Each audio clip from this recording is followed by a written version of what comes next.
Hello, everyone. This week we're moving away from the political news that is going on in the world at the moment, and we're going to kind of focus on something a bit more personal and a bit more kind of, I suppose, more wholesome in many ways. So yeah, let's see what happens in this episode.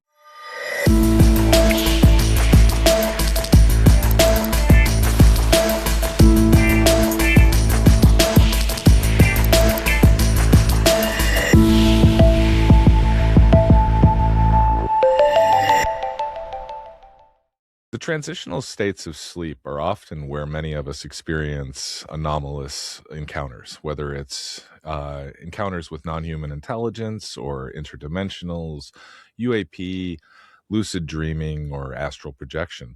A lot of the experiences that we report to each other don't happen in the broad daylight. And today we have a pretty special guest that's going to talk about that with us. So yeah, we bring in today Susan, who is a member of our Nanu team, and she has a few areas of expertise that are really close to her heart. A couple of them being consciousness, sleep science, and a little bit of the UAP stuff as well. So, Susan, would you like to introduce yourself? Thank you, Nick and Sean. Good to be with you guys. Hi, I'm Susan. I'm part of the Nanu group. I've been together with the team probably about 2.5 years.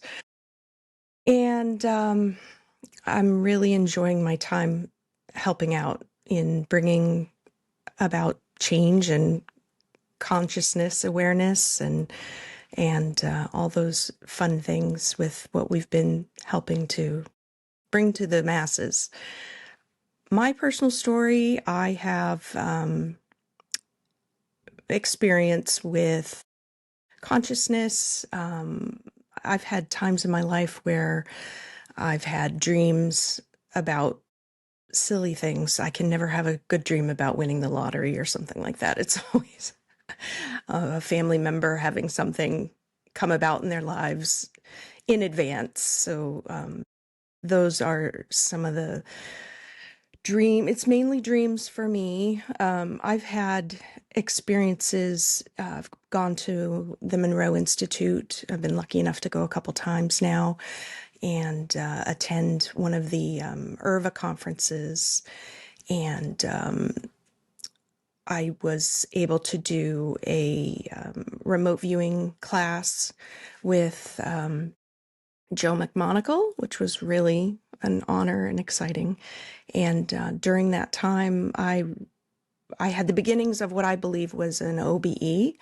I can't say that I'm very versed at it, but I did have the sensation of floating up very quickly and coming up out of my body. It actually scared me, and I woke myself up. So that was kind of a drag. Susan, there's a lot of, I would say, academic resistance in general to the things we're talking about today, to the boundaries of sleep and those different anomalies that occur if you maintain consciousness when you've moved into the other side, so to speak. Having dealt with the Monroe Institute, what do you think leads a lot of the scientists there to have a more open mind and to take their expertise in that direction? Do you think it's because of personal experience, or do you think it's more open-minded academia? That's a good question. I have family members that have a sleep disorder. And so I have some experience personally within the family, and then also being active within the community of people that have sleep disorders. This particular one leads to long sleep cycles where no one goes into REM sleep. So it's very disordered, very disorienting, leads to, excessive daytime sleepiness and brain fog and just a lot of life disruption, quite honestly. Oh, I was going to say REM sleep is the phase where we do a lot of recovery, right? Where the brain kind of Right. gets a break. So I imagine that must manifest as systemic problems in the daily life if you never get a chance to really catch up with that kind of rest. Right, exactly. Right. It is really disabling in quite many impactful ways. Both of the people in my life that have this disorder are very intuitive. very, very in tune and quite powerful. Mhm. I would say.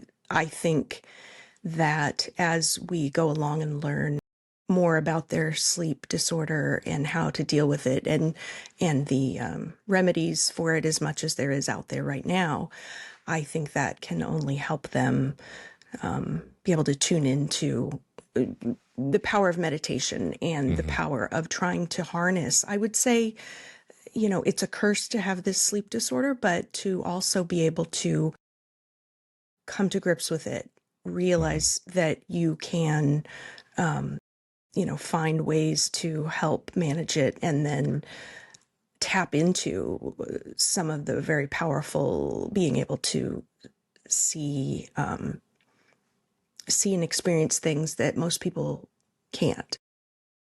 So can I ask you, does your family member who experiences this lack of REM sleep, do they have a continuity of consciousness during sleep and a memory of interaction or things like that on the other side? Yeah, recurring dreams that continually happen, and it's Mhm. always the same scenario or the same location. I'm hopeful that they can go to Monroe and potentially take Mhm. some of the courses there, because I would think that'd be really fascinating to see the training that they could get Mhm. there and then apply it to the situations that they Mhm. live every time they close their eyes. I suppose that's like a very interesting thing. That's blurring the lines between personal experience and more academic kind of Mhm. intellectual learning, where Mhm. you can learn about your own personal experience and apply a system to it to improve your life. I think that's a really good way of blurring again the personal to the academic side of things, where Mhm. there's usually a lot of friction in that, Hmm. especially in Mhm. modern science and established academia.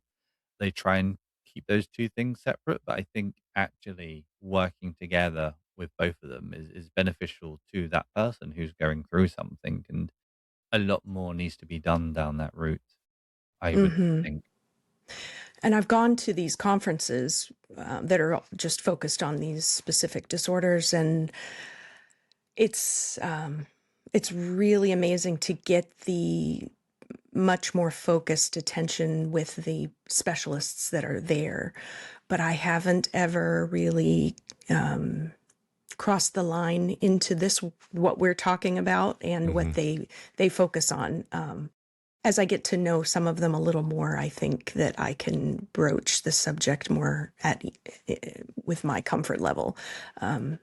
To just go outside of those boundaries of academia and into things that are much more not as tangible, I guess. The Monroe Institute seems to provide, well, it does provide a very comprehensive and relaxing environment. A lot of people might not understand. Maybe you can go into just how relaxing and calm it is and the expectations that the staff have, what it was like when you were there. Sure. Yeah, it is a really peaceful place. I've heard that something about the geography of and the location of Monroe has something about it that people always feel when they get there. It's very calming, very peaceful, visually, and I would say spiritually. When I arrived, I was very happy to find out that it was an alcohol and drug free property. That's Um, very true. all of the meals were provided. We all had our own private little sleep cubicles where we would do the hemi-sync exercises as well. And I felt like they did everything they could to really, in a short period of time, ensure that there was a baseline for people that were arriving to try to flesh out and feel out this experience. I went with a group of 19 people, like you said. Not everybody, rings the bell immediately or the first time, so to speak. But Hmm. I think of anywhere that I've ever seen, it's one of the best environments outside of a Buddhist sangha that's going to provide a place where somebody could quickly make that transition into another zone that they weren't used to. Um, I wanted to ask you, Do you have, when you went through this experience, do you experience the um, what people describe as hypnagogia? Have you experienced that, a cloudiness of vision as you move into unconscious, or as you move into sleep, and then other things like vibrational state and stuff? Are you familiar with those?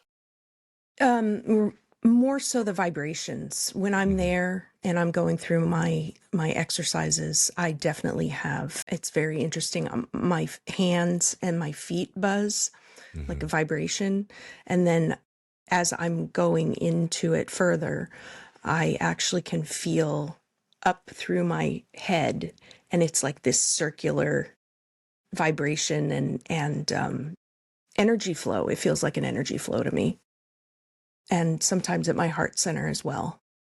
Those are the things that when I'm there, or if I'm using the recordings now, Hmm. those Hmm. are the states I feel. And then I'll see things. It's usually feels like through my third eye, and it looks like it comes into frame for me like a movie. Um, it's often, almost all the time, black and white, and it looks like an old time TV screen, and I'll see a scene. It feels like a Hmm. scene. Yeah, Mm. yeah. Sure. That's sort of how it starts with for me. It seems that the things that the Monroe Institute has codified with their hemi-sync technology, for those who don't know, hemi-sync is it's a binaural tone. They'll create two tones, one on one side that'll be just a few um, degrees off of from the other sound, and that will produce a centralized sound that the brain, of a low frequency, that the brain can actually hear, because we can only hear in certain frequencies. But those tones help mimic the brain states that we go through as we enter sleep. And so you do this thing called entrainment, I believe is what it's Mm. called, where you hum along with the same tones, and the brain has a sympathetic response and will end up leading itself in that same direction. um, I studied astral projection before I heard about the Monroe Institute, so I kind of did it in a very raw fashion with just some milestones along the way to look out for. But I do find a complete mirroring of everything that I have experienced doing that in the Monroe process with HemiSync up to Focus 10. For me, that Focus 10, maybe you can describe that better, is it's the jumping off point, I guess Monroe kind of calls it. Can you speak on that? Honestly, though, Sean, I actually have done remote viewing one, and then I was back there for a sleep study. So they were Ah. actually, yeah, they were actually looking. They had a group of us come back, and it was to fine tune, I would say, a program for first responders Mm. to be able to come to Monroe and focus on the techniques to help first responders, people that have been seen military action, or first responders, firemen, Yeah. EMTs, those types of things. So, believe it or not, I actually haven't gone through the Gateway program Mhm. yet at all.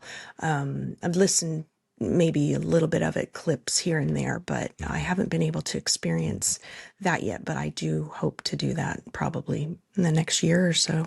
I'd love to hear what you focused on with the first responders. Right.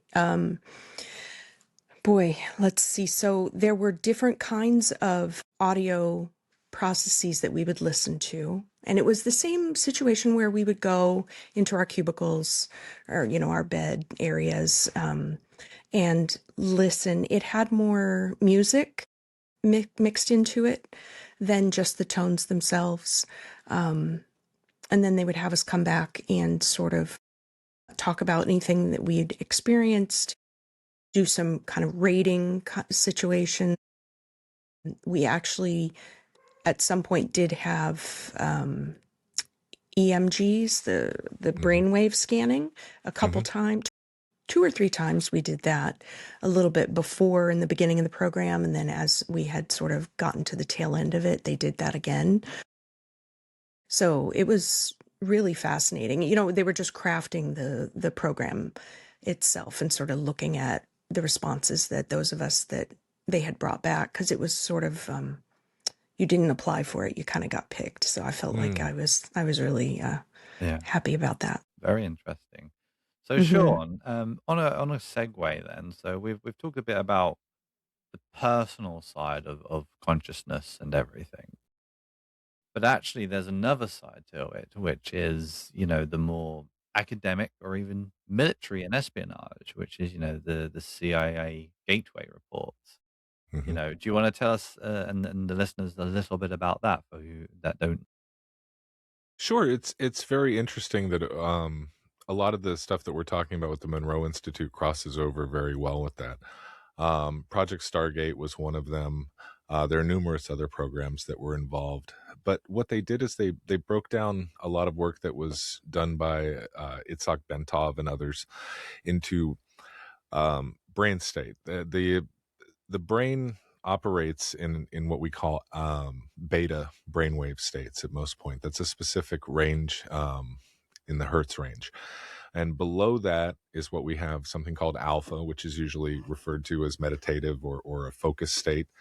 And below that, we have theta, which is a learning place where the brain has a little bit more plasticity. And then even below that is delta, where our brain waves slow down enough that we fall into sleep. But beyond that beta state, where we are usually a little more hyper focused, a little vigilant to the environment around us, and as you go higher into that, that becomes what we call anxiety. But there's a gulf that once you pass it beyond that, you get into a frequency called gamma, and that gamma state is where we tend to have more anomalous experiences. It's when we tend to feel when we feel moved by something in church or temple or something like that, it's often in a gamma state. When we have intuitive flashes or moments, it's often gamma brainwaves. Our eureka moments are the same way. So this began to be studied over the years, and it began to be realized by those who work in defense and intelligence, who's, without being demeaning of the job, their job is to look into these things, see how they can be weaponized, and see how you can be protected from the weaponization of such and things. So they have to study both sides. And one of the things that was realized was that human beings were susceptible to influence by outside electromagnetic energy. Now, there's a lot of argument still whether or not this has veracity, but since we've moved into an area where we have discussions about things like Havana syndrome. We have reports coming out of Venezuela about some of the weapons the United States alleged to have used down there that certainly microwave the weaponization patterns of these frequencies. But as Susan was talking about with remote viewing, before that became de rigueur and popular for people to try themselves, it was a classified military and intelligence program that put people in these similar brain states where consciousness is maintained as the heart and brainwaves slow down into certain areas, where that intuitive sense came out and they were able to gather usable intelligence on non-local objects like submarines, military assets, and lost people around the world to actually bring back usable information to find these things or exploit the intelligence as needed. So those programs we're told were shut down, but it turns out they're just renamed and rolled back into the black. And even now, you still have people of a younger generation who are coming out of these programs and going into the private sector and remote viewing for industry and tech. So Mm, it's taken very seriously in intelligence and in Silicon Valley and in multi-billion-dollar businesses, but it still has mm. not trickled down into the mainstream of science and culture to understand that these things have value. And why do you think that? Do you think it's because I suppose the average person kind of almost seen as almost like a sense of like classic magic in that scheme, using your mind as this power to potentially influence or see things. It really kind of echoes the old kind of classic magical witches and kind Like a of genie or stigma. something. Yeah, exactly. Yeah, Right. yeah. And I feel Well, like, and Hollywood has played upon that and ridiculed it and made it so the masses think that those things aren't real and that they're a joke and maybe for some people even scary. Yeah. I think No. one of the most interesting things and what really contributes to that is that I'm fond of saying the only evidence each of us has that consciousness exists is our own experience. None of us can prove that another person is a conscious observer, and none of us can prove that we're having the internal experience that we are. And I think a lot of people, especially those who have religious proclivities, there's a lot of fear wrapped around this. Mm-hmm. Fear of potential, fear of doing something wrong that might have a long-term mark on your existence. But it does seem that there is absolute veracity to it. The question is how much of it is smoke and mirrors and how much of it is true experience. But I think that what we're looking at is kept secret because I think it points towards whatever we really are and whatever this place really is. And I think that might still be the most valuable information anyone can keep to themselves if they're in power. No, exactly. We kind of veered off the scientific I front know. a little bit. Sorry. But I don't think we have much of a choice when we're talking about conscious experience and especially anomalies that occur within it. But what we do know is there has been scientific research in these areas. It's not just like, a bunch of people getting in a room and trying to remote view. There's been a lot of studies, the CIA and many other organizations and military and private industry. This is something that has been taken seriously, even if it has been behind closed doors for the majority of its lifespan. Well, and Um, if I may, it's a subject that has numerous incoming vectors of information that have to mm, be pieced together from disparate sources to get to really gain an understanding. If you have looked into the microtubule research in the brain, you see that there are indications that our brains are quantum computers. There's other research that indicates that quantum computer is actually propagating a holographic wavefront around your brain that is your consciousness cloud, so to speak. And there are numerous other aspects that are coming in that are showing us that there is a great deal of scientific information to be gleaned. But as a layman who gets to talk about these things without any fear of reprisal, I'm not always sure that those differing expertises get a chance to speak to each other or consider a larger picture where they intertwine. no, I completely agree. I think a good transition from this segue is kind of bringing it back to the kind of three aspects for human consciousness and our connection with potential life out there. Obviously, we've got Monroe looking inwards. You have organizations like SETI looking outwards. But there's one area, and Susan, that's kind of where we've talked about at the beginning. The sleep science is something that is kind of in the middle. It's something which we is a scientific measure of something when we're not active, but we are actually very, very active. And my experience and how I got into the topic is when I was a kid, I had reoccurring nightmares for 2 years, the same dream, same place, same scenario of kind of being visited by greys. That's kind of how my kind of between the ages of 8 and 10, and that's how I got into this topic. Before that, I didn't really know what an alien was, to be honest, apart from seeing Star Wars. So Yeah, um, but I think sleep, it seems to have a massive impact in this world of the UAP NHA world. Like, there's a lot of people with a lot of experiences that they can't explain when they've just been asleep, or some people think they've been asleep, but they're actually not asleep. So we can look inwards, we can look outwards, but I think one area which needs a lot more research is sleep science and how we function and how our consciousness function and how our brain functions and how our brain connects to the universe, I suppose, and how the universe connects to our brains while we are asleep. exactly. It's very interesting to me. One of the symptoms that some people have with sleep disorders is sleep paralysis. And I always, when I hear about people talking about their experience, their anomalous experience, I I go to, oh, could that be sleep paralysis? And this is part of their experience, or was there an actual experience? Mm. And that happened because of the experience. I don't have an answer, but it's just something I think about when I hear people talk about what happened to them. Something I find interesting about sleep paralysis is that it's something that does occur if you try to go through the astral projection process naturally, but it's often accompanied when you haven't made a successful exit. Mm, The body continues to go through the process that it needs to go through to be asleep safely. And sleep paralysis is that spot where the brain disconnects, movement features from what's occurring in consciousness from the body. So if you're having a dream where you're running, you don't start running in bed or anything like that.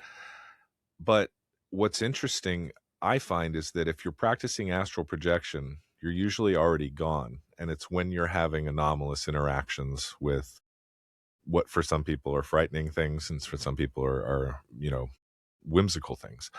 Um, but I have a feeling that the people that are experiencing sleep paralysis and experiencing that fearful state, it's usually people calling it, number one, paralysis is a negative term, right, in exactly. general.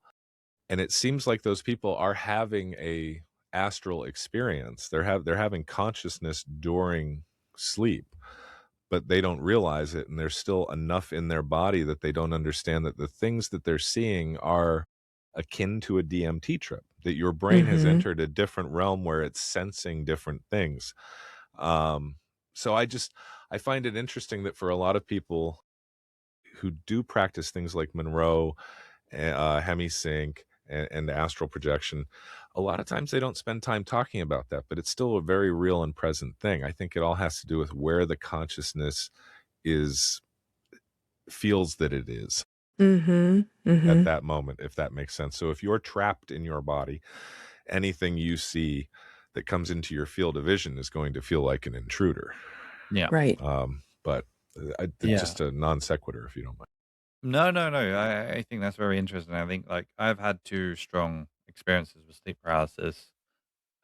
One was very visual and very physical, and then the other was kind of very like speaking, like sound.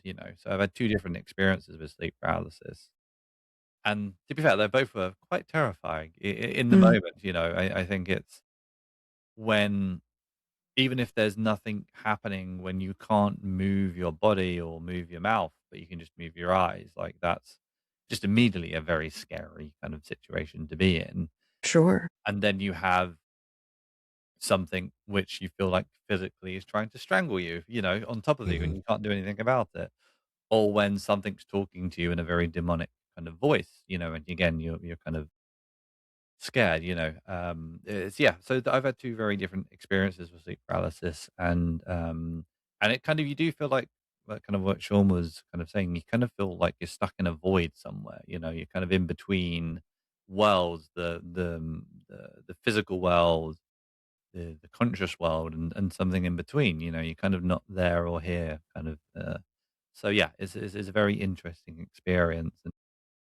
I've not done any remote viewing or anything like that. I've not even looked too much into human consciousness in the grand scheme of things. But based off my experiences, yeah, it's very kind of unexplainable. And to your point, Susan, is it just part of a dream or is it an actual experience? Is the thing that's talking to me actually there? Is it talking to me from a different dimension or is it just a dream? It's very hard to, I suppose, find that information, that truth.